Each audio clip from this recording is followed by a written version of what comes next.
I'm clicking live now. We're live. All right, cool. We're live. Sweet. Everyone. Yep, we're live, ladies and gentlemen. Thank you guys all so much for stopping by. Sorry we are a little late, but not too late if you don't include the time change. No, I'm just kidding. Eli was taking his afternoon nap and just lost track of time. He hit the snooze alarm one too many times. The worst. You guys are the worst. No. No, the reason why we're late is because my internet was down in my house. That is why we are late. I mean, that sounds better. You're right. Let's go with that. It does sound better. My internet was down. So we'll talk about it a little bit. But before we jump into it, as always, make sure to leave a like, comment down below, and subscribe. Really helps the channel. We do these every Tuesday, typically at 12 p.m. Pacific Standard Time. So apologies for the delay. Everyone's like, did I get a warm glass of milk while I was napping? Yeah, right. But yeah, so for those of you guys that don't know, I'll kind of talk into it because we didn't have the stream last week. I am currently in the process of getting our storefront set up. And so for a while there, it was just basically doing paperwork, signing stuff, blah, blah, blah, blah. But now over the past 2 weeks, it's been straight up just moving time. So last Tuesday, we spent the entire day just literally moving our card sorting machines, moving all of our bulk inventory, moving all of our sealed product inventory, our gorilla racks. We disconnected the internet and got everything all set up at the shop. Like literally, you name it. Like we freaking were just, I think we're at the shop for like 12 hours, 11 hours, something like that. So we got up at 8 and left at like 7. So it was a long day on Tuesday. And then today I just got done with, I had a meeting because I had to do security camera installation. I had to coordinate that at the shop. And then also at the exact same time, Verizon, our internet provider, accidentally messed up and they went to give us our new router because we had to change our router that we're using for the Roca to a business one so it could work at the business location and then adjust the at-home one to run for the rest of our offices here. And they gave us the wrong router, which made our internet absolutely atrocious to where I couldn't like do anything.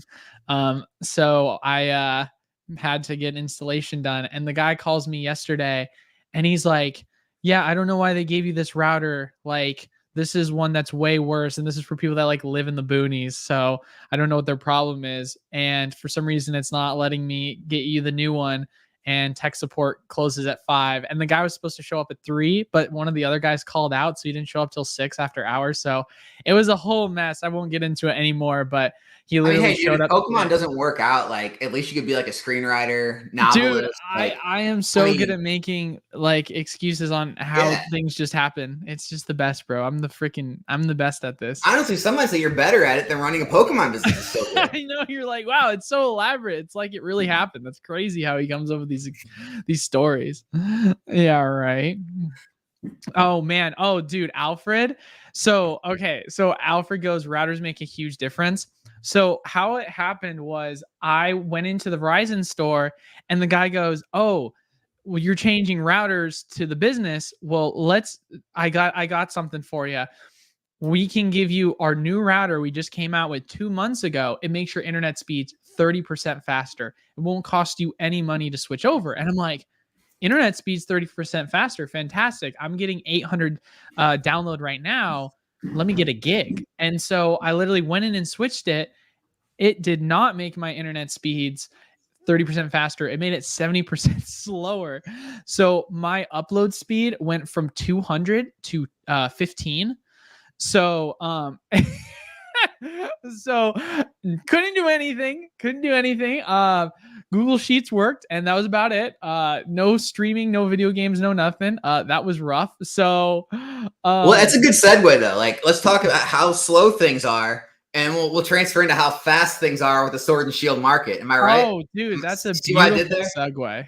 You see what I did there? I see, dude. That was the best segue to get on topic and stop talking about routers. So yeah, no, I mean, so today's topic, if you guys haven't already seen in the title, we're going to be discussing the prices, if you guys have been following with what's going on with Sword and Shield, talk about prices. I mean, before I kind of spoil a lot of the topics, where do you want to kind of start us off here? Dude, I don't anywhere you want. I'm ready to Anywhere go. I want. All right. Anywhere. Well, let's just talk about what's going on then. For those people that don't know, who haven't been paying attention to Sword and Shield prices, you better be paying attention now, because holy crap, Fusion Strike, if you go look at lowest listed, it is selling for $235. Fusion Strike booster box. I hope you guys are taking notes. I did not say a case of Fusion Strike ETBs. I didn't say like a Fusion Strike booster box is selling for $235.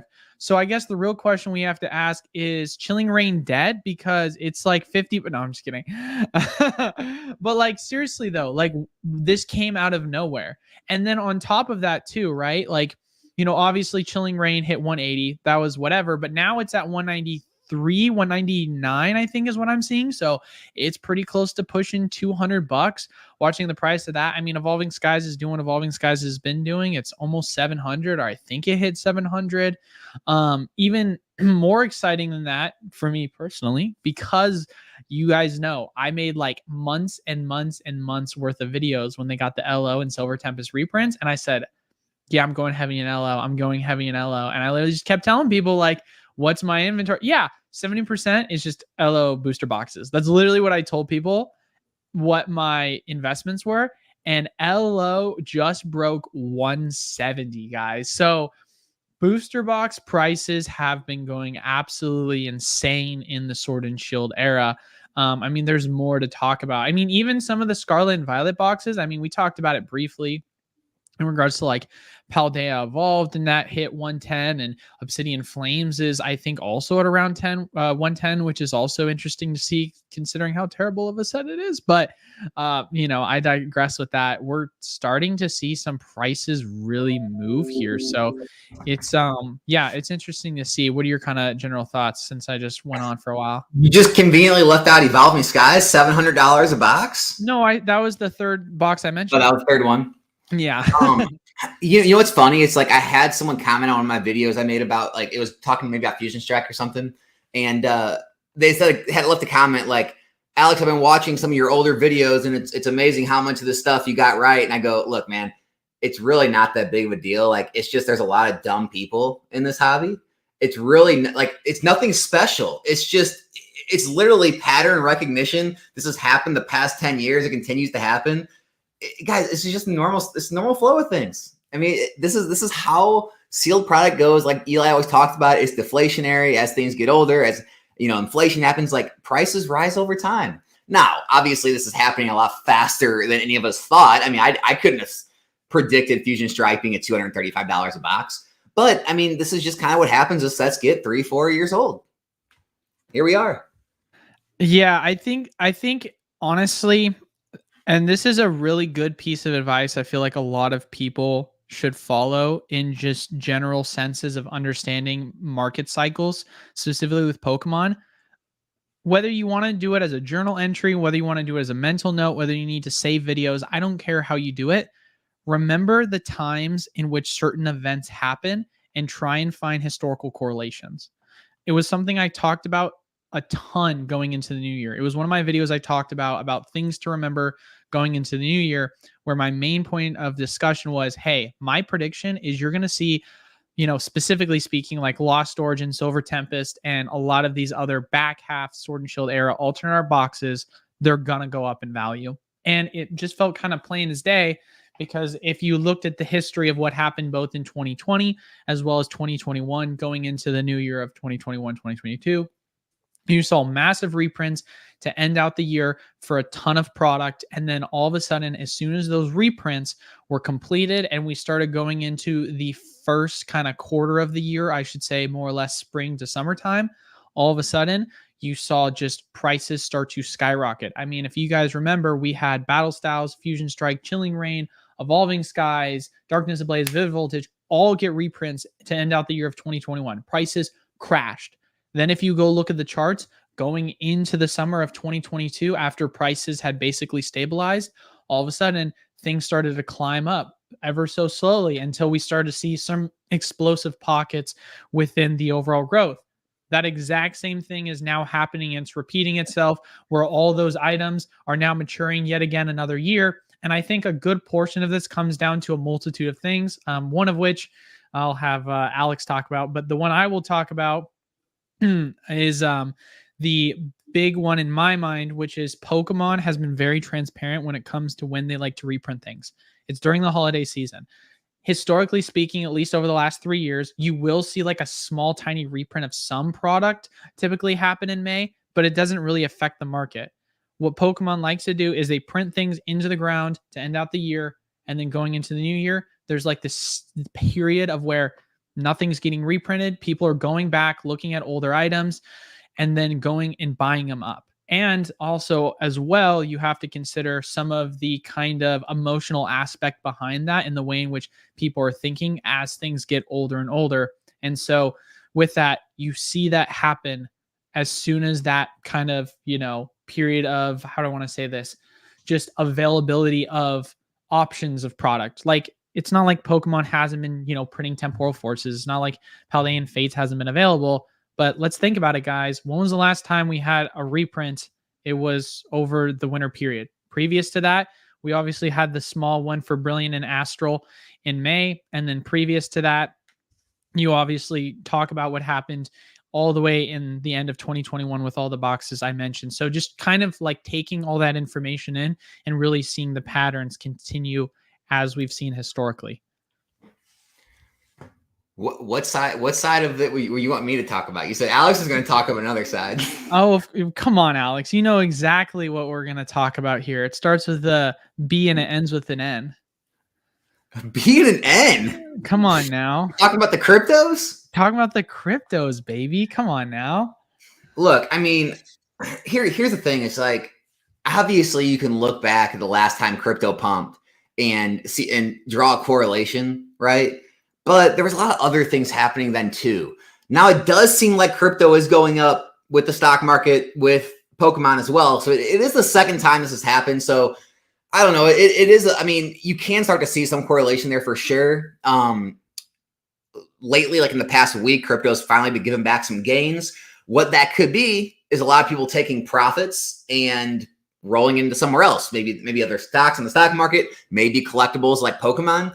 And so, yeah, I mean, I think it's definitely helping. I don't think it's a thing to where if crypto wasn't pumping, we wouldn't be seeing moves. But I think it's definitely adding to the moves. Like you talking about Fusion Strike, it's like maybe without any other pumps anywhere else, it might be, 180 or 190 a box like Chilling Reign. Or Chilling Reign, these boxes might be in the high 100s. But it's like, I do think it's helping push it to the next level. Like, instead of Evolving Skies moving to 550, 600, it's pushing it to 700 plus. So yeah, I think it's definitely having an effect. I think it's honestly, how I look at it, is the perfect storm. It's like all the just right things are happening right now to induce a market move, right? You have the price of crypto and the stock market performing really strong, right? Whether we want to draw a direct correlation or not, the last, market cycle, as well as the one we're on currently, we saw crypto have an effect. And we talked about it on our last stream that, hey man, when you saw the price of crypto go up, shortly thereafter, Pokemon prices went up. It happened, right? Then you also talk about going back to it, the time of year. We're at that time of year where typically we see this happen historically, where some of the older items that either got reprinted and are done with their reprints or have been out of print for a while, or I shouldn't say out of print, but haven't gotten a big print in a while, are starting to mature. Their prices are going up, right? And then the third one I also think is good to consider is the psychological effect that some people are paying attention to when it comes to standard rotation. I think from an investment perspective, when you have a lot of people that, as unlikely as it is for us to get reprints for, Vivid Voltage, Darkness Ablaze, whatever, there's that FOMO inducing sentiment or feeling as soon as you start getting close to that like endpoint of these items rotating out, where holy crap, they're about to rotate out. I don't want to miss the boat in case prices start to spike shortly after. Now knowing that we have 100% confirmation, these things are not going to get printed again. And obviously there's nothing that's 100%, but historically speaking, if we look back in time, Once an item's out of rotation, Pokemon Company doesn't reprint it. And so we're about to see that coming into April, where you're going to have Evolving Skies, Battle Styles, Chilling Reign, and all these other, first half alternate art era sets officially out of rotation. It's no longer going to be a debate of like, oh, is Pokemon going to pull a Roaring Skies where they just last second print a set that's about to go out of rotation? Like, that wouldn't make sense. Why would they do that? But they've done it before.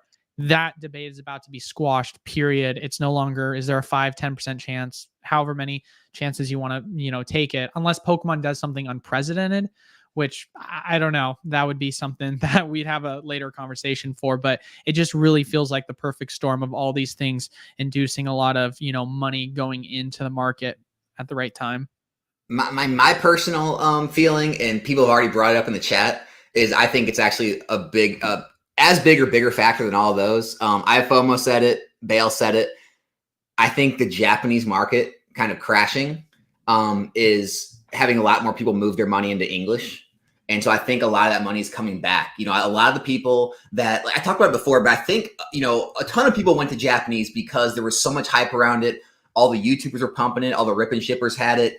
It was more, it was easier to find in English at one point. It was cheaper, and it really pumped that market. Now, a certain amount of people decided they really like Japanese and they're going to stick there. They like the quality. They like the way the sets are put together, whatever, they like it's the original language, whatever it may be, right? They like it.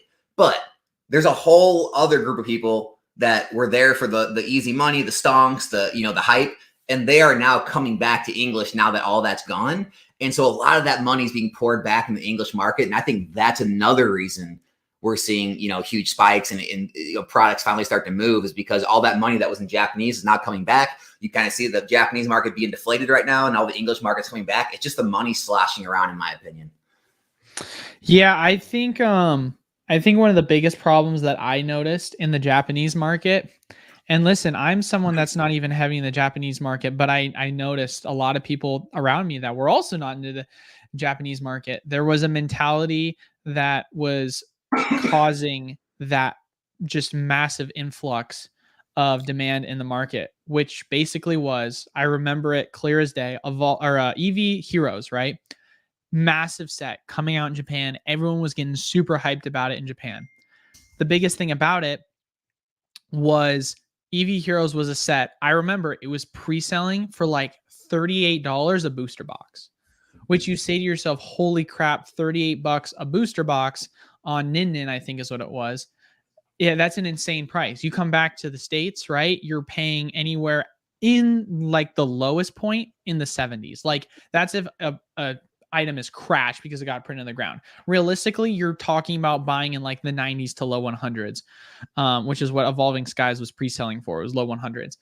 So there was this mentality that a lot of people had when looking at Japanese product, which was, oh, wow, Japanese is so much more affordable than English. English is so expensive right now.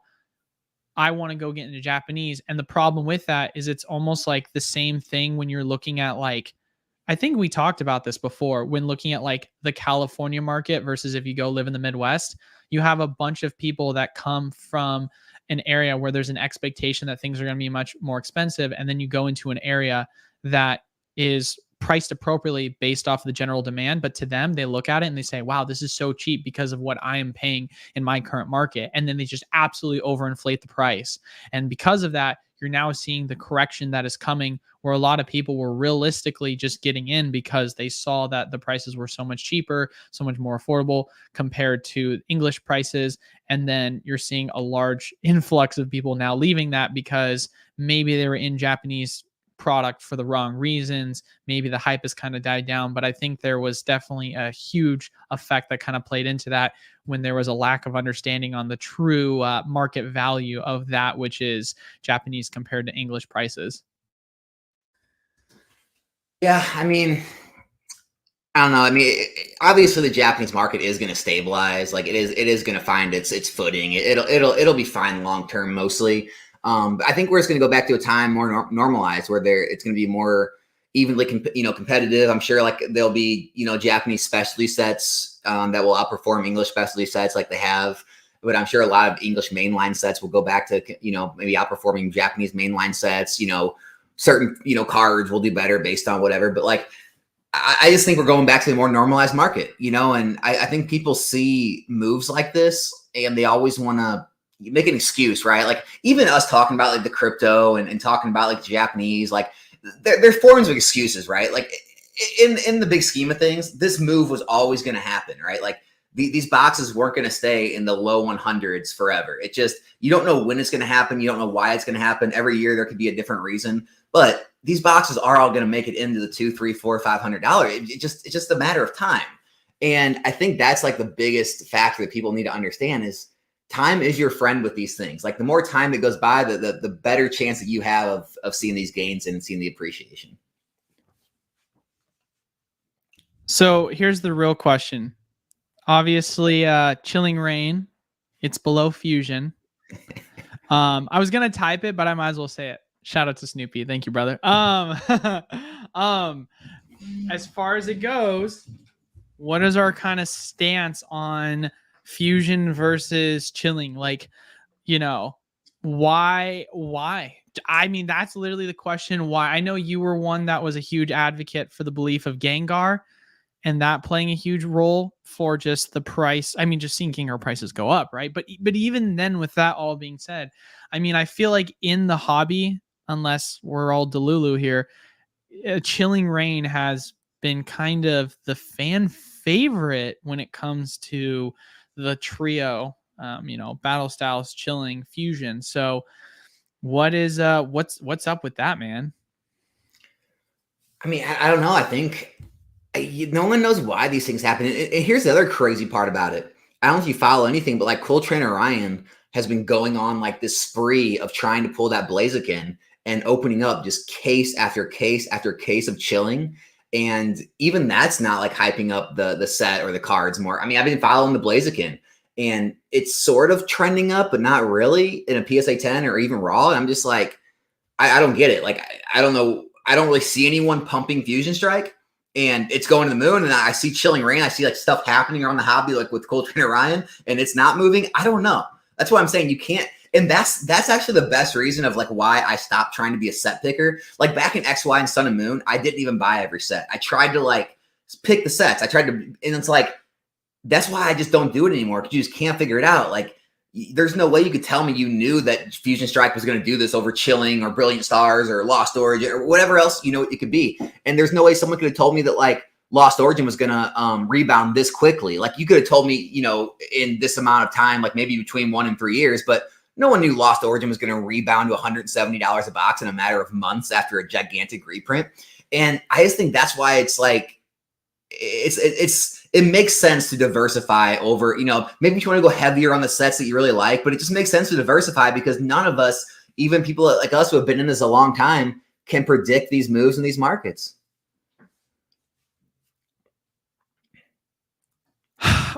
It's so funny because one of the videos I made, I remember saying, all right, this is a bold statement, but I feel really confident on this take.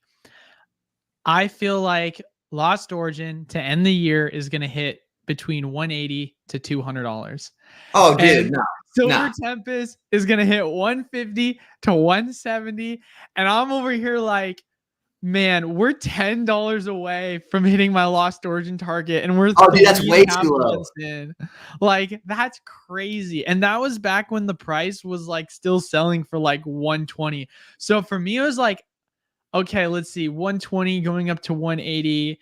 We're expecting at least a 40% return plus. I'm like, no, that'd be a 50% return. Yeah, I'm like, all right, 50 to 60% return to end out the year. I feel pretty good about that. And we're like, okay, we've gotten a 40% return in the past 3 months. Like, oh my God, man, it's crazy. And it's one of those things too where, you know, obviously always take what we say with a grain of salt, guys, because we don't have a crystal ball. But man, I feel like when it comes to my predictions, I'm either like really conservative or like not conservative enough. Because when it comes to like the Charizard UPC, I was like, oh dude, Charizard UPC, those are gonna hit 160 by like, I think I said end of summer last year. And I think they're like 120 right now. And then I made booster box predictions where I am like, oh yeah, Evolving Skies, yeah. If Evolving Skies hits 200, I think it'll probably hit 300 to end out the year, and it ended out you're at 400. So it's like these predictions, man. Obviously, you kind of learn over time which items are more consistent volatility wise. I would say booster boxes, hands down. If you're gonna make a prediction on being overly like aggressive, it's gonna be the booster boxes that are gonna make those moves compared to like ETBs and specialty products. But it's just crazy because you never really know, like with all these stuff, No, like you can only predict so much. no, you do know. You do know. If anyone's wanting to invest in this hobby, right? If you're wanting to pick one product, it's the booster box. I shared all these spreadsheets in a video I made on my Patreon, and I broke down XY, Sun and Moon, Sword and Shield, right? And I broke down all the mainline booster boxes, and then I also broke down all the ETB specialty sets, everything else. The booster boxes are all continually seeing crazy gains every single year, while a lot of the specialty sets are starting to like not see gains. They're going flat. Some are going down. Booster boxes have a premium. They're always going to have a premium. They're always going to be worth more as time goes on than the actual packs inside are. A lot of the other products are basically valued at what is inside of them. Like the Charizard UPC, the only reason it's gaining value, which I mean, it's going to gain value, but the sealed product has basically no value. People are saying, okay, well, they have all these packs inside. They have Evolving Skies, Fusion Strike, Chilling, all these packs. They have the 3 promos. Maybe I can get some for the playmat and stuff. Okay, it's valued here, right? Or with ETBs, they'll say, okay, there's this many packs and I got a promo. Or with a collection boxes, all right, we got these promos and these packs. And everyone kind of cannibalizes the products to figure out the value. Whereas booster boxes, they hold a value just being sealed, where you don't see that with other products anymore. And so we've reached a point where all the big money is just going into booster boxes. And I think that's one of the reasons like people like Rudy and those guys, that's basically all they focus on now. Cause I think they probably realized that a while ago. And that's why they're just going booster box route. Cause it just makes the most sense. And yeah, Lost Origin, now it seems like way too low. Like now I'm thinking like 200 is going to be the lowest we see Lost Origin by the end of the year. If that sells out in Pokemon Center this year, it's to the races. I mean, it could be mid 200s. Yeah, I think I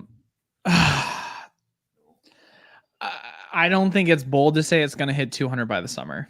I don't think it's a bold statement to say. I would not be surprised. Yeah, see, it's so hard for me because I know where my fundamentals lie at this point right now, right? I know that when I look at where my money is going and where my investments have been going, they have 100% been going booster boxes. Because volatility wise, we're seeing that right now with booster boxes. And also as well, booster boxes are easier to store compared to ETBs. But I still don't want to count out ETBs as a long-term investment because I feel like even though booster boxes, and when I say short-term, I mean like within a year to 2 years, the aggressive growth is insane. But still, you see that growth long-term for ETBs to be extremely strong. But here, dude, but you can't look at XY, Sun and Moon, and like Sword Shield Base and Rebel Clash. Like you have to look at everything like post boom, like because that's when everything changed with ETB printing, and everything since then it's just kind of lackluster with ETBs. Well, I feel like though it's a hard argument to make though, period, because we haven't really been able to see the maturity of the ETBs. Because the argument I'm not making is, oh, like are ETBs one-to-one to boosters? What I'm making is, historically speaking, booster boxes in the short term have performed much better than ETBs. And so far from what we've seen, ETBs have performed better in the long term. But with that being said, we don't have any ETBs that we can really look at in the Sword and Shield era that would be considered long term. Because like I agree with that. Like, I mean, like, it just at this point, conversation 5 years from now or 3 years from now, and we look at Vivid and we look at Darkness ETBs, and they're performing worse than their counterpart booster boxes, then 1,000%. Then in the future, I'm like, yeah. And like I said before, my money is going into boosters. So at least in the meantime, I am still a believer in boosters over ETBs. But that doesn't mean that I'm not still picking up Crown Zenith, 151, Vivid Voltage, Darkness Ablaze ETBs, Lost Origin, Silver Tempest. Like I'm still picking up some of the sets that I like that are either out of rotation or popular sets that I think are going to perform well, whether specialty or not. Because I mean, speaking of Rudy, if you looked at one of his videos he made about Lost Origin Silver Tempest, he literally showed like the amount of pallets and pallets worth of Lost Origin Silver Tempest ETBs he bought, because Distro did a deal not too long ago where they were selling them for like in the low 20s. And so, it was an opportunity that he obviously jumped on because he thinks it's going to do well long term, regardless of whether the booster boxes or ETBs go, long term. In his mind, he's like, listen, man, like booster box prices for LO are now at 120, 130. Might as well get in some of them ETBs at the low 20s, because that's probably one of the very few times you're going to see those ETBs at that price point. So I guess the point that I'm necessarily trying to make is, just because you might feel like you've lost the boat on just Sword and Shield era product altogether because we're constantly focusing on booster boxes, doesn't necessarily mean you can't find value in other Sword and Shield product, is kind of my point. Because I feel like you're going to look back on Sword and Shield in general, and people are just going to look at it as a like entirety of an era and find value in all the products. Yeah, I mean, I'm on board for the specialty sets. Obviously, like ETBs is the only mainline item. I mean, I know they make bundles now, but I'm not really sold on bundles as like having a premium either, though. Like, I mean, I know they like got real hyped up 151 and stuff, but I mean, when you look at a lot of the bundles and other sets, like they're just kind of valued at whatever the 6 packs inside are valued at. So I don't know if the bundles are really going to have a premium. I think it's just going to be, if you can get them at a good price based on getting a good pack price. Dude, I still think ETBs are going to be pretty good for specialty sets like 151 Crown Zenith. Well, I can't speak to it long term because the booster bundles are such like a newer concept, but like booster bundles, it's insane how expensive they are. Like it's mind blowing to me. But at the same time, I also kind of get it, because when you talk allocation amounts, booster bundles are the lowest allocated item that we will get. Like we will have an order in the program for like 20 booster bundles, like cases, and we'll get like 5. And to put into perspective, like for a specialty set, a booster bundle case, that's like $1,000. So it's not just this like, $200 item. Like it's $1,000 for a booster bundle case at wholesale. So for us to only get 5 when you've got like $20,000 worth ordered, it's just very low printed. So I feel like scarcity can kind of play into the mix of that. I think another good point that someone brought up to me, shout out to James on this.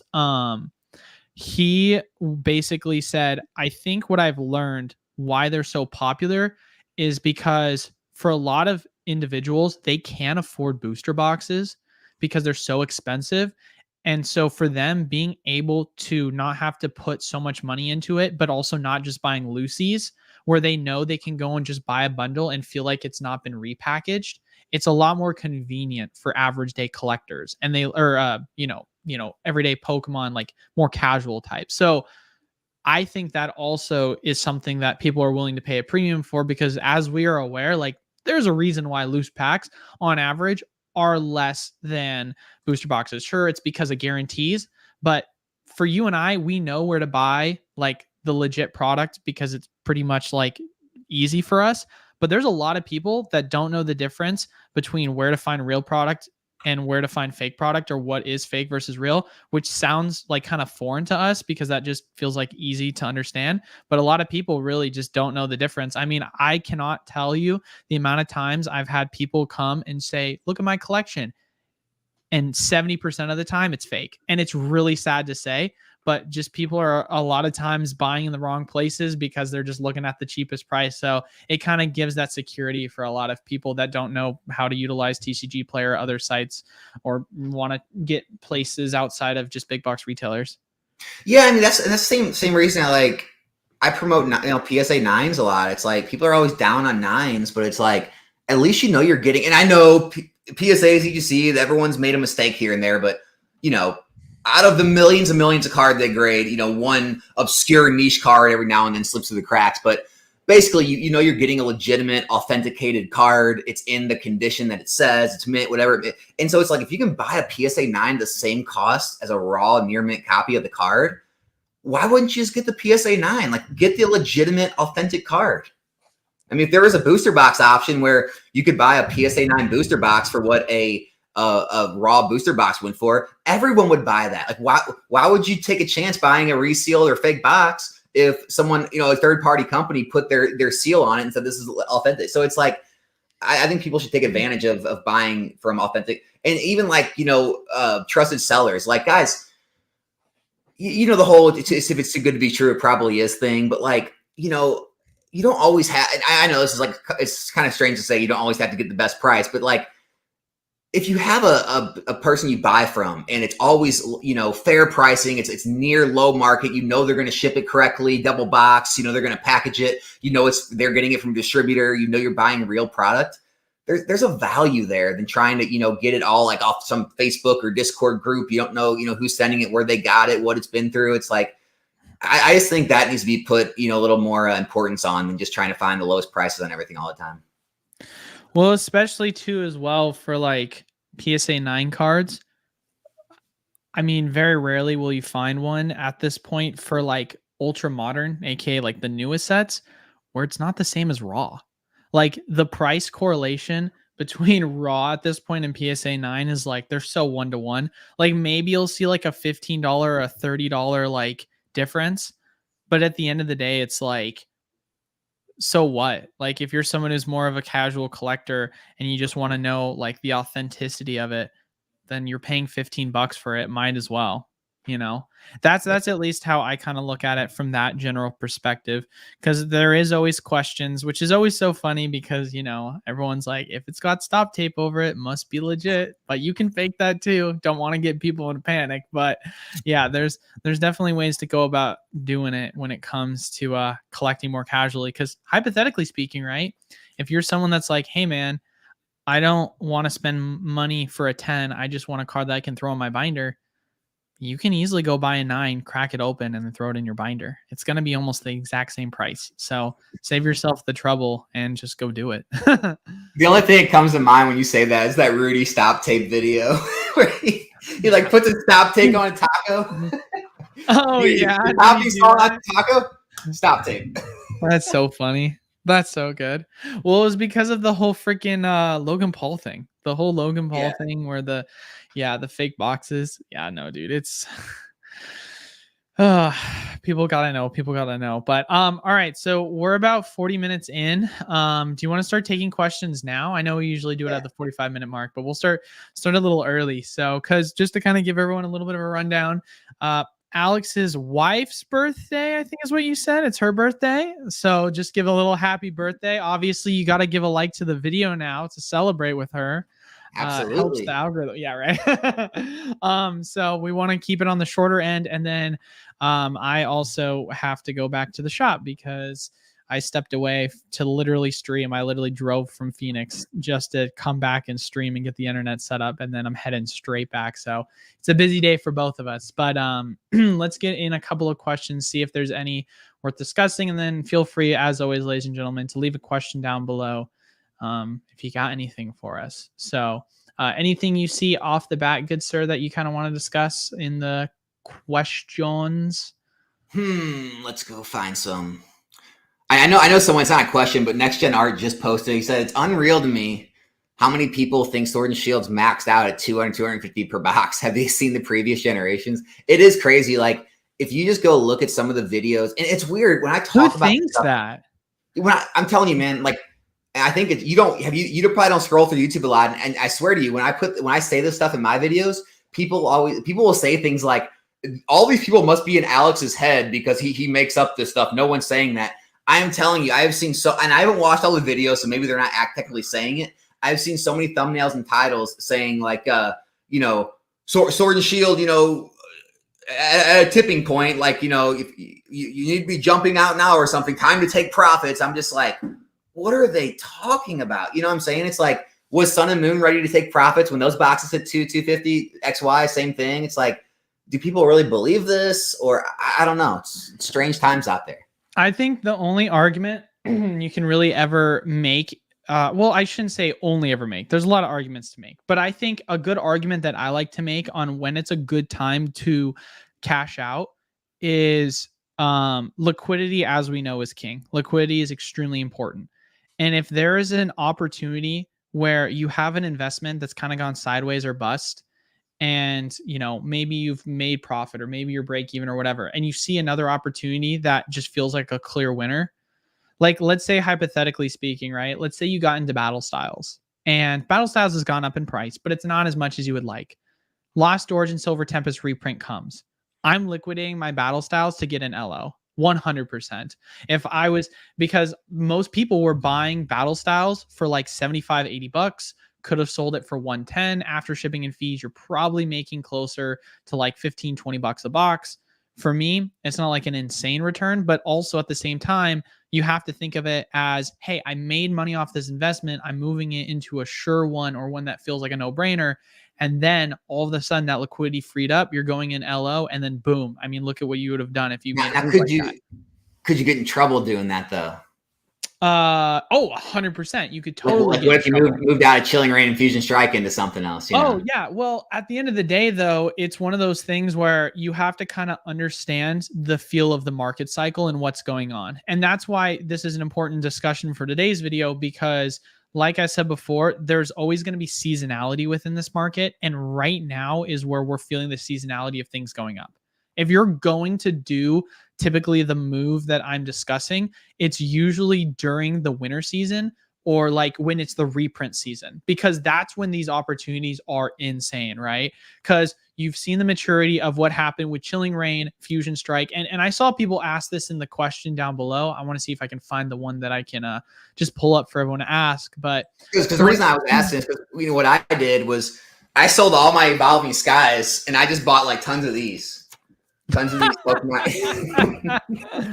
And it wasn't exactly the right move, but I thought. Well, here's the thing. I'll preface by saying this. Man, I can't seem to find the freaking question. But here's what I'll preface by saying this. Obviously, we don't have a crystal ball. It's not financial advice. We're not financial advisors. But here's the thing when it comes to seasonality. I already mentioned it. I won't freaking beat the dead horse. But understanding that if you're going to make moves, usually when summertime ends, you typically start to see all of these items, Chilling Reign, Evolving Skies, all these booster boxes, right? Their incline slows down. That doesn't mean that they're all of a sudden going to stop going up. It just means that you start to see a lot of reprints happen for product, and then it causes a diversity of opportunity to purchase more product onto the market, which then of course gives more opportunities for people to pick and choose, which then allows it to where you don't have to feel like you have such limited choices of product to buy. And so once those items have been printed and those opportunities are gone and now things are scarce again, you see that incline. So if you're going to make moves like I discussed, I think historically speaking, the best time to do it is you buy product during the season of the holidays, and then you wait till near the end of the summer is when you want to start offloading some of those items that have performed well, or hypothetically speaking, have performed okay, but then a reprint for an amazing item came in, and then you can just move that liquidity into the next thing. That's usually the market cycle of like playing the seasonality of it all. So, because ultimately at the end of the day, right, if you do look at Evolving Skies, right? Evolving Skies, as we're aware, is pushing 700, is 700. Doesn't really matter, however you want to kind of look at it, right?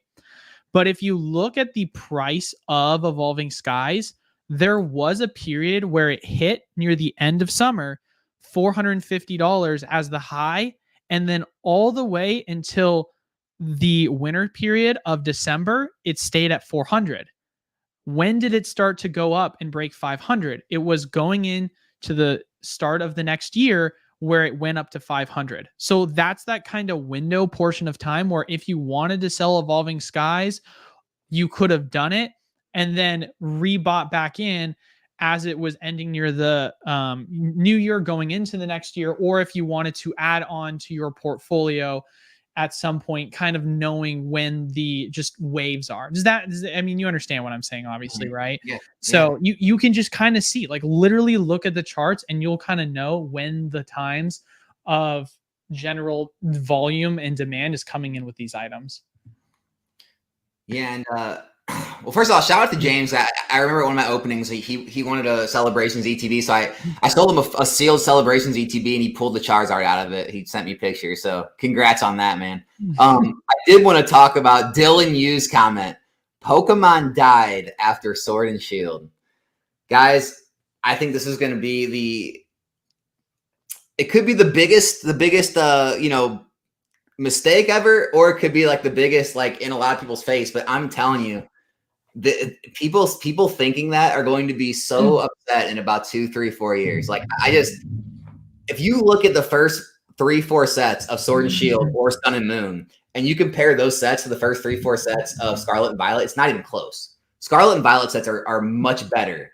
I mean, objectively, just by the pulls, the cards, the art, everything, than the first sets of other eras. And the first sets of other eras, they're not like the biggest thing in the world, but they're doing fine. Like Sun and Moon sets are now moving. Like if all of these sets are the same as those, and they're $200, $300, $400 in the matter of 2, 3, 4 years, hey, I'm set. Like you can talk all the trash you want. I really think that people are going to, by constantly waiting for something in the future, they're going to miss out on what's in front of them right now. I think it's happening right now.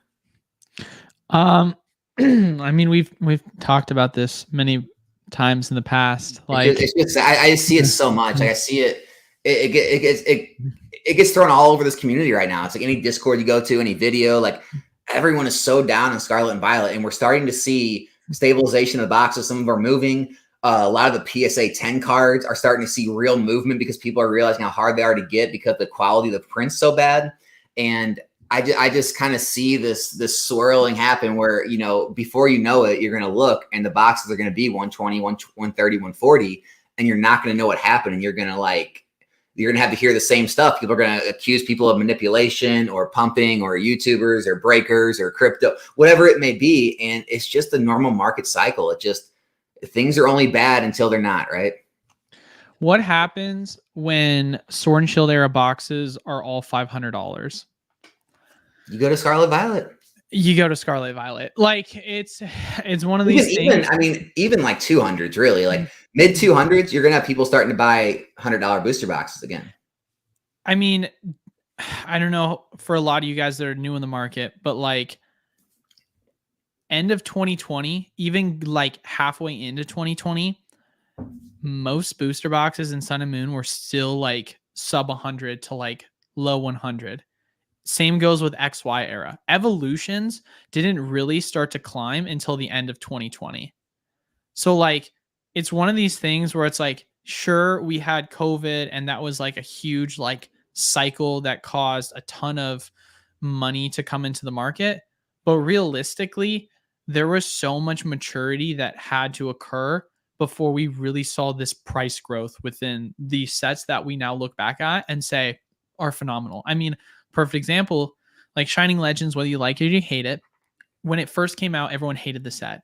And now look at the price of Shining Legends. Like, it's insane how much time will change the perspective of the way in which we look at sets. And nostalgia is going to do that. And so with Scarlet and Violet right now, people are looking at it and they're saying, wow, this is crap. But there is going to be that nostalgic factor that's going to come with the maturity of the sets themselves. It's going to be the inflationary factor where as more product is being opened, then there's less on the market. And then once again, as older product starts to become more expensive, people are going to go to what's the next most affordable thing, which moving on from Sword and Shield is going to be Scarlet and Violet. It just is what it is. I know some people might say, oh, it's died because we're not in the era of Sword and Shield where every single back half set is a banger, but also we're still in the first half of Scarlet and Violet. We have to realize that the first sets that came out were Sword and Shield Base, Rebel Clash, Vivid Voltage, Darkness Ablaze, Champions Path.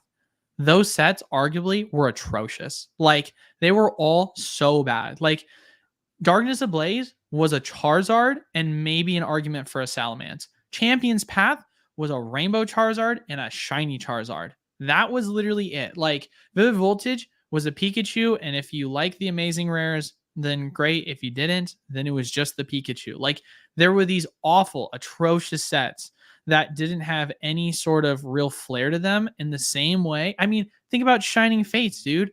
Shining Fates just literally felt like a knockoff of Hidden Fates, but it was just all of the Gen 8 Pokemon and a Charizard. Maybe you're happy because you had the Ditto or the Lapras or the Suicune, but like there was so many better like cards in Hidden Fates. So every set. I mean, Paldean Fates better than Shining Fates. Like 151 crushes Champions Pat. Obsidian Flames, okay, it's a Charizard set, but at least it's got 3 Charizards and it's got some Pidgeotto and stuff. Like Darkness Blaze has just 1 Charizard and it's just a regular VMAX. Then you have, I mean, Paldea Evolve versus Rebel Clash. It's not even close.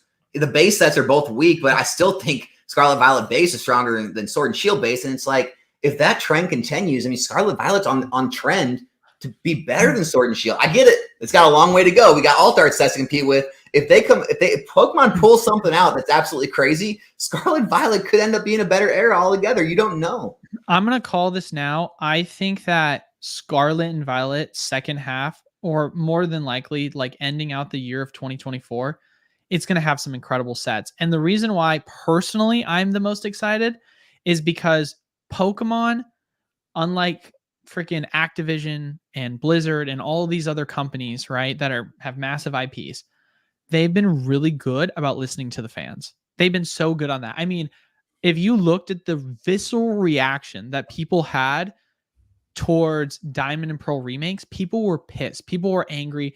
People were mad about how it just felt like a copy and paste. There was nothing unique, nothing special. And then when you looked at Scarlet and Violet, people were like, this is a step in the right direction, but this game feels rushed. We know that you can make a good game. We've seen Zelda and what you've been able to do with Breath of the Wild. Why can't you make a game like this? Stop rushing it. And so what did they do? There was a lot of kind of, rumors that, oh, we're going to get a black and white remake.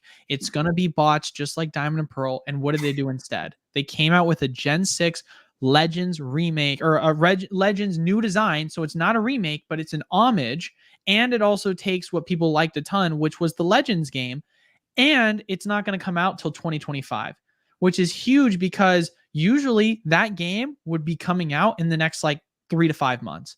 But instead, Pokemon Company said, we're going to take the time to make the game like you guys want, and we're not going to do a just straight freaking remake, but we're going to pay homage to the generation of XY, which a lot of people enjoyed, and we're going to make it special with its own Legend version, having the Z game that a lot of people wanted. So it's fan service while also doing it the right way. So I am extremely excited because a lot of this is going to tie in to new Mega Evolutions, which we're going to get to see Mega Evolution alternate art cards. And I am extremely excited for what that's going to look like because it's all going to happen in the second half of the Scarlet and Violet generation. So the designs are going to be so sick in my opinion. Like I like have nothing honestly like negative to say about just at least the teaser so far, because I think they did a phenomenal job with at least pushing the positive sentiment of heading in the right direction. Speaking of XY and how how negativity changes, it's so funny. Like, guys, I get Leonhardt, whatever, but back in XY, Leonhardt was it. Like he was the Pokerev of that time frame, right? Go back and watch like those videos when he would get a product with evolutions packs, like he'd pull a mystery power box or a collection box. Evolutions packs, like, oh gosh, another evolution, rip it. Okay, cool. No, everyone hated evolutions, hated it. No one wanted to open it. It was cheap. It was everywhere. And now you can't find it for less than $800 a box. That's a pretty good example of like how something can be absolutely hated, trashed on. No one wants it. No one wants to open it. No one wants to watch it. And now it's like sought after and people want it $800 a box. I mean, I know every set's not evolutions, but it gives you an idea of just how mentalities change with just a little bit of time. Well, I feel like this kind of answers this question that we have here. Why Scarlet and Violet? If Scarlet and Violet is better, why is it cheaper? So that means people are not speculating on those sets or collectors don't like them. No, that's not what we're saying. So the sets we were comparing to why Paldea Evolved is better than some of the sets like Darkness Ablaze, Rebel Clash, and so on and so forth is because as the time goes on within the hobby, the standard begins to increase, right? That's why people are so negative about it. If you just take the fact of the matter that the alternate designs are better than ever, and you just compare it to Sword and Shield, people didn't have that standard back when it was just rainbows and golds. but that's not a thing anymore, right? We got rid of rainbows. And so with that, you have these newer sets, which are more readily available, which have much more supply and a lot less mature. I mean, come on, guys. Paldea Evolved is literally a year-old set, which is still weird to think about. Like, time does fly, man. But if we're talking about some of the sets we mentioned, like Rebel Clash, I mean, what? That came out start of 2020.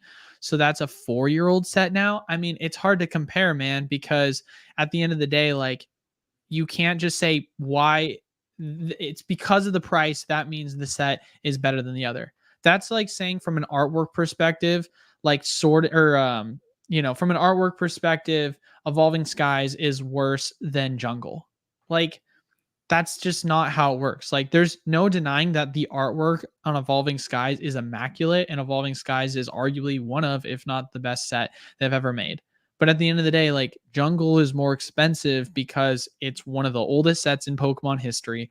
It's got way less supply. It's got way more vintage and nostalgia poured into it. Like, you can't just say because one is more expensive than the other, therefore the set is better. That's just not, there's just so many factors you have to play into it.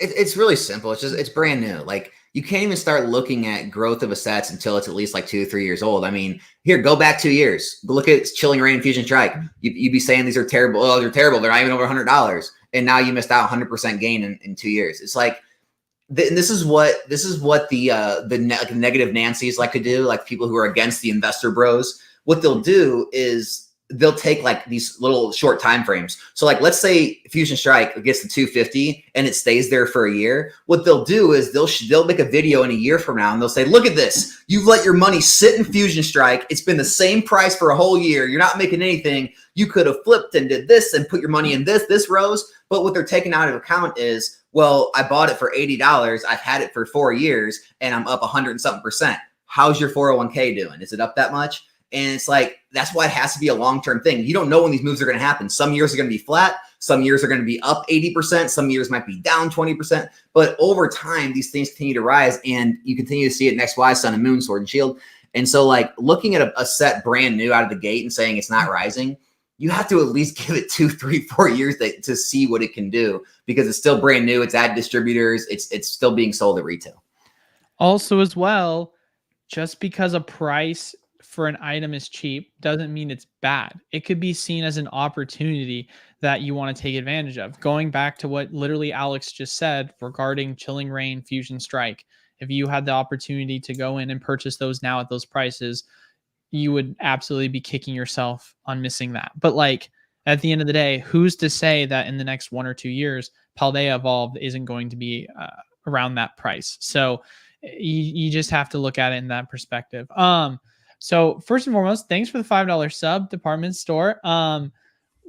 Holy stroke. Wow, that is some spelling. When I get home from work, you should stop driving, bro. You should stop driving. You're driving and texting. Should I prioritize use packaging the 10 TCG player orders or do the backlog of tax returns I have? I don't know, dude. That's, I don't even know how to answer that question, let alone read it. So, I mean, 10 TCG players orders is not that long. So, I mean, might as well get that out of the way. They always talk about it. It's always a more accomplishing feeling to get the smaller things done because it leads into motivation. So I would say whichever is faster, get that one done first. So then you feel like you're motivated by accomplishing something and lead into the next big thing. It's actually secret option 3. You do neither. You cancel the TCG player orders. You hold those cards long term, and you still blow off work. Dude, the genius. Didn't even think about that one. Come on now. That's so funny. Yeah, no, man. It's be fearful when others are greedy. Be greedy when others are fearful. It's like, just, I don't know. It's like, oh, Evolving Skies got a reprint. Or not Evolving Skies, Lost Origin got a reprint. Prices are down into the freaking hundreds. The set must be terrible. That's why it's crashing. It's like, no, the set's crashing because there's more supply on the market now. Get in. I mean, the good part about 200. It was at 200 before the print. Come on. The good part about all this is there's nothing going on this time, right? Like, yeah, there's some crypto moves and there's this and that, but it's like the whole Logan Paul pandemic, free money, everyone's at home, no one, that's over, right? And so as each year keeps progressing, 2024, 2025, and all of these sets keep moving, I think it'll finally, like, there'll always be naysayers, but I think it'll finally get ingrained in a lot of people's brains that this isn't just like a flash in the pan type thing. This isn't just because of that event back in 2020 happened. It'll finally get ingrained in people's brains that, hey, this stuff does rise over time. And I think it'll get a lot more respected, a lot more trusted. And I think more and more people will continue to enter the hobby and invest in this stuff, which, removes more from the market, allows it to rise. Here's one I think we can discuss. Sword and Shield has been discussed to death. What do you guys think about pickups for Sun and Moon? So we just missed a good pickup because it just fluctuated back up. But Shining Legends ETBs dropped down in the mid 2s for a while there earlier this year. And I thought those were great pickups. One, because the sealed booster packs were selling for like almost $30 and you get 10 of them in there plus the Ho-Oh promo. And I just think, Shining Legends has got, one of the best cards in all Sun and Moon, which is that Mewtwo. I think it sells for like $700-ish in a PSA 10, which is one of the highest priced PSA 10s. It's not the highest, but I think it's probably top 10 maybe. And so like because of that, so I think that was underpriced. Now it's back up to over $300, so it's kind of back to properly priced. Other than that, I think everything's moved right now. Like Ultra Prism, Celestial Storm, Unbroken Bonds, Unified Minds, like they've all just moved a lot recently. Like, it's not saying they're bad pickups, but I think like the glaring easy opportunities are kind of gone. I don't know. What do you have any? It's hard because like I'm looking at the list right now, right? You've got team up booster boxes, which are TCG players selling for $2,400. You've got Cosmic. I'm just looking at the front. I guarantee you if I click on it, it'll probably be more when you include shipping. But Cosmic is, selling for $900. Celestial Storm is selling for $740. Ultra Prism selling for $675. Lost Thunder selling for $6. It's hard, man. It's hard because honestly, this might be a hot take. I'm more willing in my mind mentally to pull the trigger on an XY booster box that's like worth $800 or $900 than I am to pull the trigger on a Sword and Shield era booster box that's worth like $750, $800. I don't know why. I understand. You mean X? Did you mean XY? Yeah, XY compared to Sun and Moon. Like, that's not to say that like the sets are once again better because 100% artwork design, Sun and Moon is way better. But we've seen so much maturity recently within Sun and Moon products just skyrocketing in price. And although we've seen price movements for X and Y, I feel like they're in the grand scheme of things comparing somewhat undervalued. I could definitely see there an argument to be made for some of the older like XY era sets being worth more. Like I don't know. Breakthrough comes to mind. It's an all Mewtwo set. It's got some great arts. It's still in like the middle hundreds, like maybe $600-$700. That seems cheap when you think about how old it is and like what some of those cards sell for graded. Yeah, no, I think that's a good one to bring up. I think I'm still a fan of Ancient Origins. Like I wouldn't mind picking up Ancient at like 800. That's actually the question right there. Ancient Origins or Cosmic Eclipse? That's a hard question. Yeah. It's hard not to say long term you're probably going with Cosmic for sure, but I Cosmic has seen so much upwards momentum, and I feel like Ancient Origins has kind of been hovering around that like $700 to $900 price point. Most of the time you can find it around $8. So it's like I kind of like Ancient right there right now. I think it needs to break 1,000. I'm surprised it hasn't yet. Here's the thing. Even Fates Collide at 500,000, dude. I feel like that's really cheap. And here's the thing, right? I don't know how long you guys have been following my channel for, but there was a small resupply of product that got found in the Pokemon warehouse where there was build and or not, sorry, not build and battles, pre-release kits of Lost Thunder and Fates Collide. And with those pre-release kits, they each included a booster box along with some build and battles. The price of Fates Collide at the time was going for around $500 or $600, and then it crashed all the way down to like $250. We're now seeing it climb all the way back up to $500. And so for me, it's still not even at its like all-time high of what we've seen it before based off of that resupply that came on the market. So it's like, I still think Fates Collide has some room to go with the Alakazam and the Umbreon and the Espeon cards. Or was it Espeon? I know it has an Umbreon for sure, but yeah, I think Espeon's Breakpoint. Yeah, I think you're right. Here's the thing, like with this question, it's like I don't know how to take it. You know, what sets would you guys pick up from Sun and Moon? It's like here, other than when with the big 2020 boom, we saw like drops and sets after that after they got pumped. Other than that, like since then and even before that, you didn't really see sealed booster boxes crash, right? Like, sure, there'll be ups and downs. There'll be like maybe after this big uptick in some of these sets in Sword and Shield, you might see a 5-10% pullback before it, you know, plateaus and goes again or something. But usually when these boxes are out of print and all the big sellers are gone and they start to move, they don't really crash. So if like you're asking like any of those sets, I think they're, in my opinion, I'd feel fine picking any of them up. I'd feel fine picking any one of those Sun and Moon boxes up, and I wouldn't be afraid to lose large amounts of my money. Now, if you're asking me like the best investment, like I can't tell you that. Like, I don't know if, you know, we're going to go crazy, but I wouldn't feel like worried putting my money into like, you know, Ultra Prism at $650 or $700 and thinking like I'm in danger of losing half my money or even 25-30% of my money. So I think for collection purposes or even for like just like steady long-term growth, I still think they're good pickups. Now, is there better places to put your money? Always, obviously.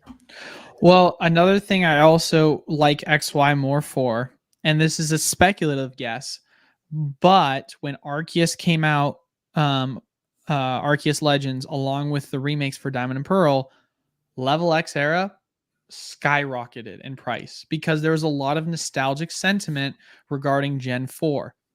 We're going to have the Legends Z come out, and there's going to be a lot of nostalgic sentiment, I believe, that is going to come up for Gen 6. And so for me, with a lot of these sets, regardless of whether you're a fan of the art designs or not, Mega Evolutions are going to probably start to see increase in value. Are you putting your money where your mouth is on this, Hila? I mean, what are you telling me to invest in XY? I mean, are you buying any Mega Evolutions or booster boxes? I will when the shop is open. I mean, if I'm being honest, like, okay, so the dream is, of course, to have one of every box and go heavy into a lot of the older.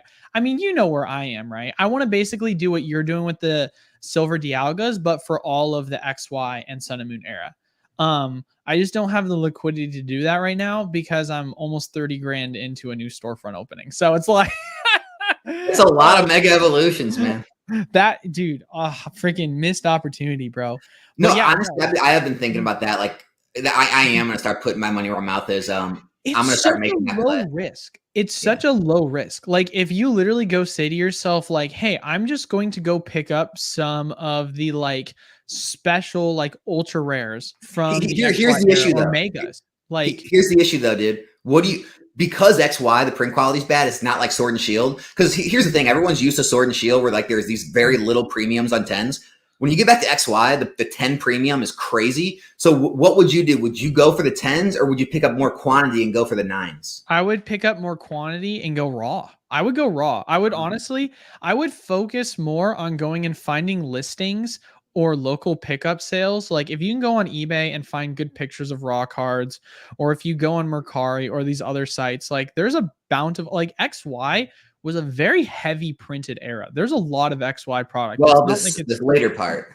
Well, yeah, but I mean, like, I guess the point that I'm making is like, obviously XY in general is like super expensive, like you said, with the PSA graded cards because of the print quality, but you can still find decent quality cards that are in like 8, 9, 10 condition. At the end of the day, I'm just shooting for near mint or better. That's all I'm really shooting for. Because at the end of the day, as long as I don't get a return on TCG Player for selling a near mint card, like that's all I care about, man. Because if I'm going in and buying a near mint, mega card that's selling for $10 and it shoots up to $40 raw, I don't give a crap if it's graded, ungraded. At the end of the day, I just forex my money off of an ungraded card that's near mint condition. You know what I mean? So it's like, sure, if you can pick up those cards that are in really good condition as a 9 or a 10, and the price of those 9 and 10 cards go exponential, but odds are if the PSA cards are going up, so are the raw cards. So for me, I'd much rather take that, kind of just quantity play of just going and trying to sift through the best raw condition cards I can find using what pictures I have available to me. Yeah, so I've been thinking about that play, and I was going to make a video on this other thing too. So I showed how a lot of the illustration rares in Scarlet and Violet are actually kind of going through the roof because of how hard they are to grade. Some of them don't even have any available. I'm not talking about cards nobody wants. Like some of the popular species, there's like none available. Like the Magic card right now in Paldea, there was 2 at auction, no buy it nows, and they're going for like over $400. And then other ones like Meryl and Sudowoodo. Rated 10? Yeah, and so I've been seeing this, and so I'm looking back at Sword and Shield right now, and again, like I'm gonna make a video on this whole thing showing what I found. But a lot of those trainer galleries, the pop reports are extremely low, and even the ones that are graded, very low 10s compared to 9s. They're very hard to grade because of the shiny fronts and because the trainer galleries and a lot of those sets are printed bad. And so like when you go back to like Brilliant Stars, like some of those like evolutions, they're so cheap as raw, right? You can pick them up like $1, $2, $3 raw. But like you go look at the PSA 10s, there's like 10 on the market. And there's like 100, 200 graded as 10s. Now people will say, well, no one's grading them. I refuse to believe that just no one's thought about grading them. I think the fact is they're just hard to find in good condition. And I think that's going to become a thing the same way the illustrations are. And so like the same way back in XY, like you're talking about, I think just having near mint copies of these cards that people will want to try to grade to chase those things, even though when you, like you said, when they get them, maybe they're not gradable, they're 8s or 9 quality, but they're good. It's going to push the prices up on TCG Player because people are going to be chasing that chase of getting a gradable copy. Right. And it's like, to kind of add on more to that, if we're looking at a set like Fates Collide, for example, right? The most expensive cards within the set. Also, it was the Glaceon and the Umbreon. I knew there was another Eevee. I couldn't remember which one it was. If you look at like the Glaceon in the set, one of the full art cards, which is one of the top chase cards, it's like the 4th most expensive card in Fates Collide. It's $11. Like, at the end of the day, I understand it's like a full art and, full arts or whatever nowadays, but you take the most expensive card, which is the gold Alakazam EX secret rare. I mean, that card is selling right now for $32. I mean, I don't know, man. And even if you say, frig XY, like, I just care about the megas because the megas are what's going to go up, right? Well, I mean, you go look at the mega price. The most expensive mega right now is selling for $18, and it's the Mega Alakazam. I mean, that's so cheap. Like, and obviously, once again, this is TCG Player. We don't know how true near mint is near mint. If you really want to go through the process, you can always ask for a refund if you think it's not good enough condition. TCG Player is really good about buyer protection. But it wouldn't surprise me if I went and eBay and I went to Mercari and other places, because at the end of the day, like, I think I've talked to you about this before. I have a group of individuals who are huge fans. One in particular I talked to, he's one of the mods in the channel, in our Discord. And him and I are huge Diamond and Pearl fans. And literally the strategy that I'm talking about, he does with Diamond and Pearl era product. And I'm not even kidding you. He's bought in like 20 level X card, probably way more than that. And he's gone and sent them in where 2 or 3 of them have hit 10s on just like listings that he found through Mercari, through eBay, through other such places. Like, he literally just asked for multiple pictures, saw which ones that he felt like were at least 8 or 9 worthy, and then he just went and sent them in for grading. He literally, I know the ones he got as a 10. One of them was a Flygon. He sold it for $1,500. And he went and bought the card for like $60 and got it graded.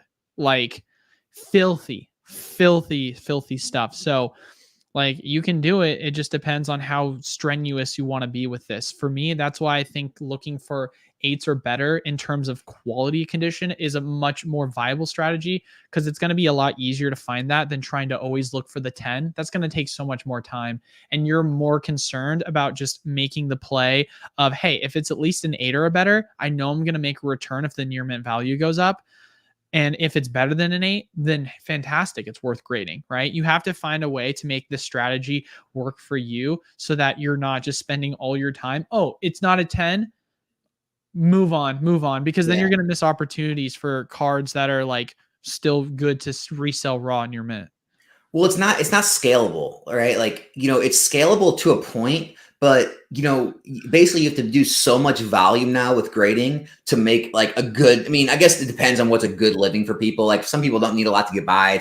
It's good, but it's like, it's very hard to scale, modern grading enough to make like a good size living, because you get to a point where you're doing so much, there's just so much volume, so much work, and then you get to hire people, and now you have to make more money to offset those costs. And so, yeah, I mean, it's so much easier to scale just buying raw, buying sealed, like things that are more plentiful than trying to always source these perfect copies and, sift through, tons and tons of cards, sell off the ones that aren't gradable or whatever you're going to do with those. It was great when Japanese was pumping, but now that Japanese is kind of coming down, like people can't just grade mass Japanese cards and get easy 10s and make crazy profits. Even those profits are kind of dwindling. So, yeah, I agree. It's a lot more scalable way to do it. Just buying the, 7, 8 plus, looking cards and just keeping the raw.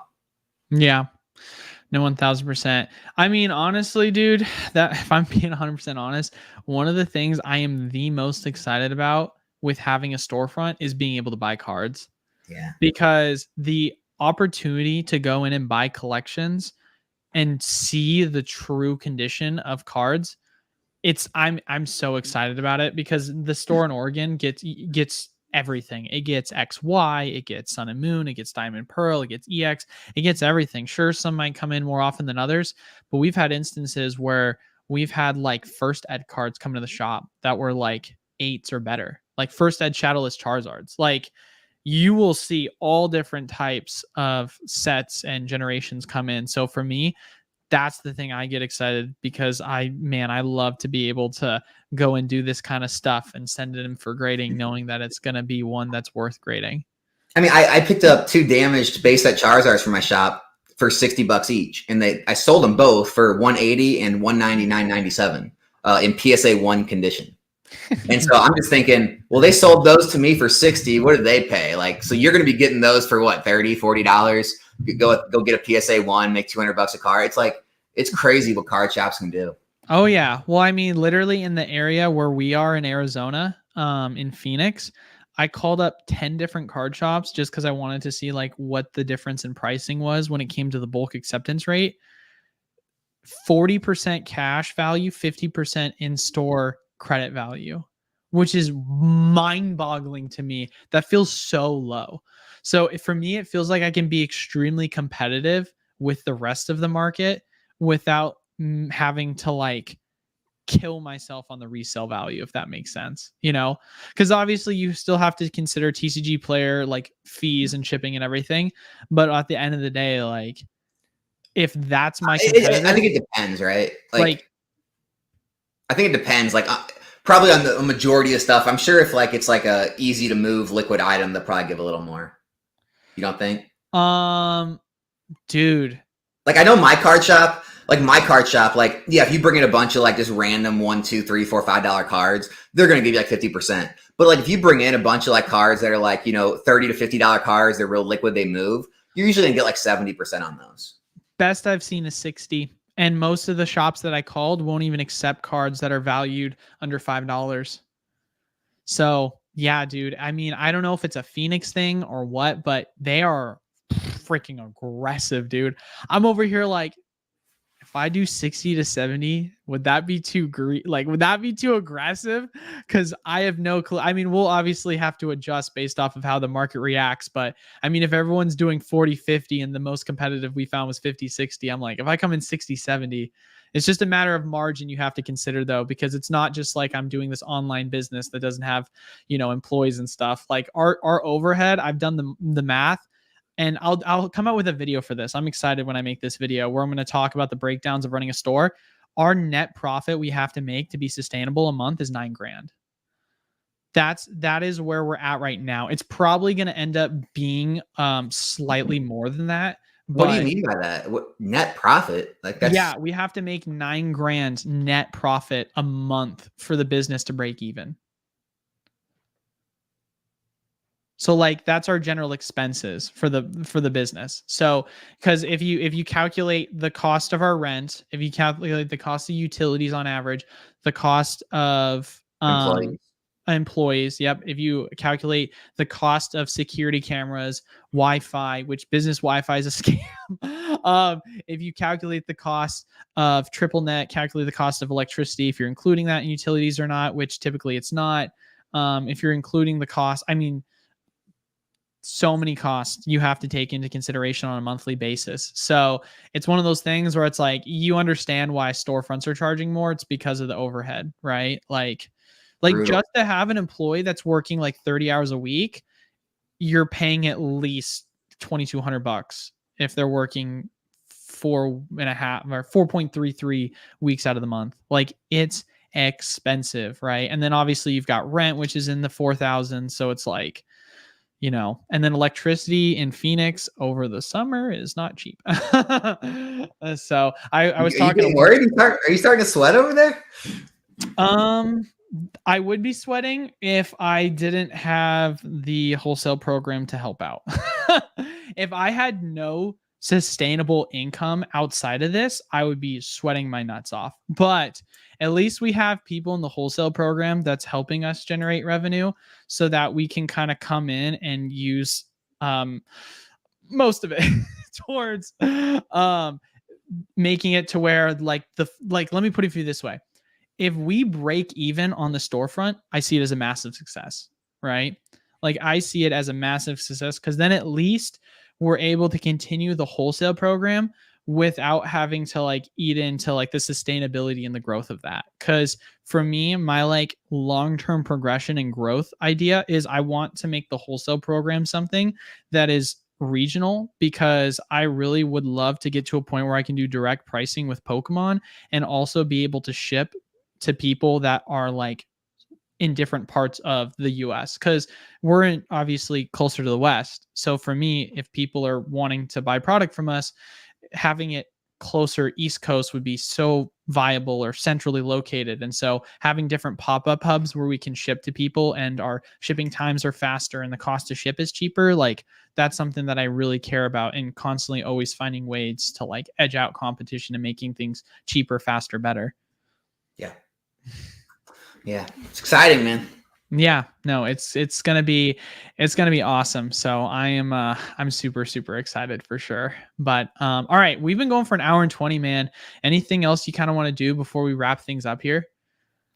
No, man, I think we covered the topic pretty good. I mean, I think things are booming, but I don't think it's anything out of the ordinary. I don't think it's like something you have to like get scared about and like hurry up and sell everything. It's all going to crash. It's possible things might give a little back if they get to a certain point, or it might get to the point where like stagnates a little bit. But these seem like pretty normal moves. Like Evolve Skies was sitting at $400 to $500 for a long time. It's finally broken out, so it's moving a bit.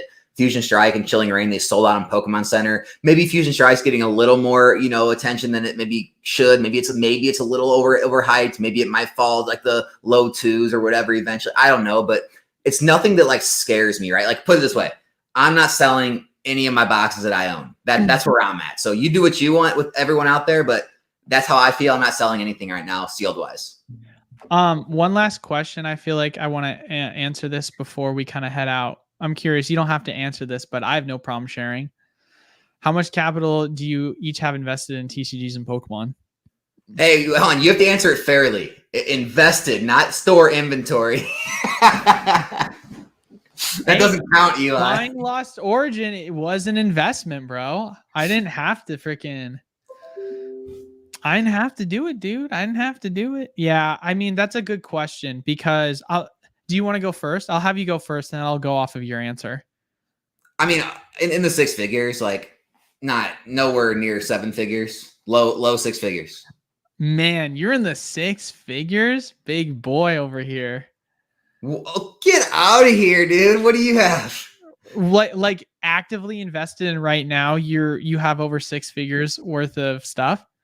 Yeah, like not counting my any eBay or TCG player inventory or anything. Yeah. Sheesh, that's pretty good. That's pretty good.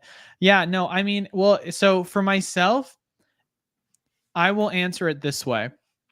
I bought my product obviously at wholesale. So I realistically invested around 50 to 60,000 in both my singles and my sealed inventory. But if you actually look at the market value of everything, it's around 110. So Salvatore said inventory should count. It should count, yes. What do you got now? Because, like, for example, 70 to 80% of my sealed product that I have that I invested in is Evolving Skies. I wish. It is a Lost Origin, and I was buying Lost Origin for like $90, like 92, something like that, because of the reprint.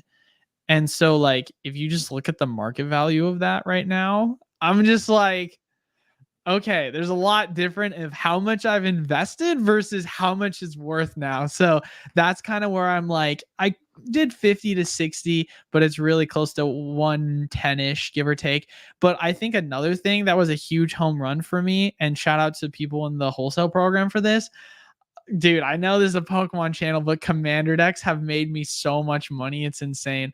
I dumped like 20, 30 grand into commander decks because I just kept bankrolling it. And like every time I would get more commanders, I just, buy it, sell it, buy it, sell it. And I just remember when I bought like 20 grand worth of Capenna decks and rolled it into 40 grand, I was like, dude, this is so sick. Like, this is crazy. Like, after shipping and fees, I think it was closer to like 30. So you made 50% profits off of an item. I'm like, yeah, it was Capenna was good. But yeah, and I might as well say it, like mention it, since we've got a lot of people here. If you don't already know, I offer a wholesale program where you pay a monthly membership fee, you get access to our suppliers list, which you can purchase as much as you want as long as we have it available at wholesale: Magic, Pokemon, Yu-Gi-Oh, Flesh and Blood. So if you have questions about that, you can always message me on Discord. Links down in the description below for that. Or if you want to just sign up and get the automated message on how to get things started, we also got the link down below to do that. So, but yeah, I mean, we've had so many good opportunities that I'm not even kidding you. I've just like taken advantage of because of the people in the community that are like, hey, look at how much money you can make off of this item. And then people in the program will go and buy it. And then I'll also join them and buy it and then resell it.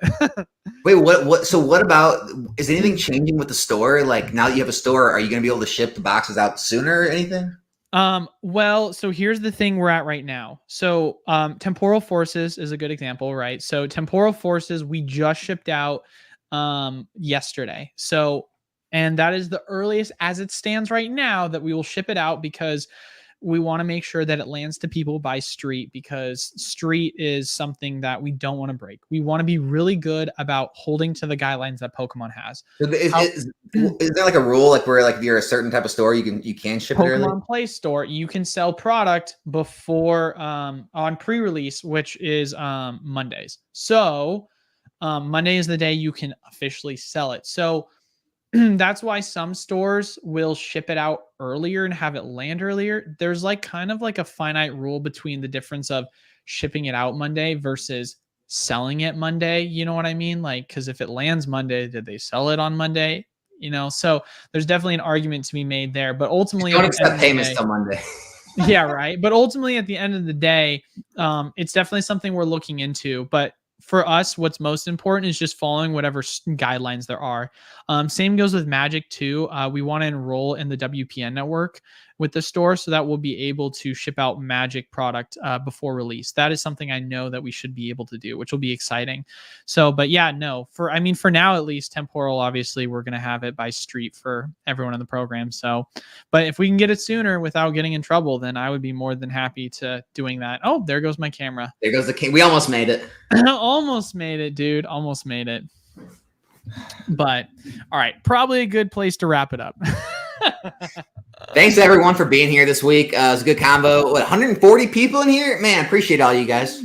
Yeah, thank you guys so much for stopping by. But all right, you guys know where to check out Alex, Nostalgianomics. Links down in the description below. You know me. We'll be here next Tuesday. So get ready, baby. Hopefully we'll have it at the same time, pending any sort of storefront stuff that comes up last second, but I'll try and make it happen no matter what. So, but all right, guys, have a good rest of your day.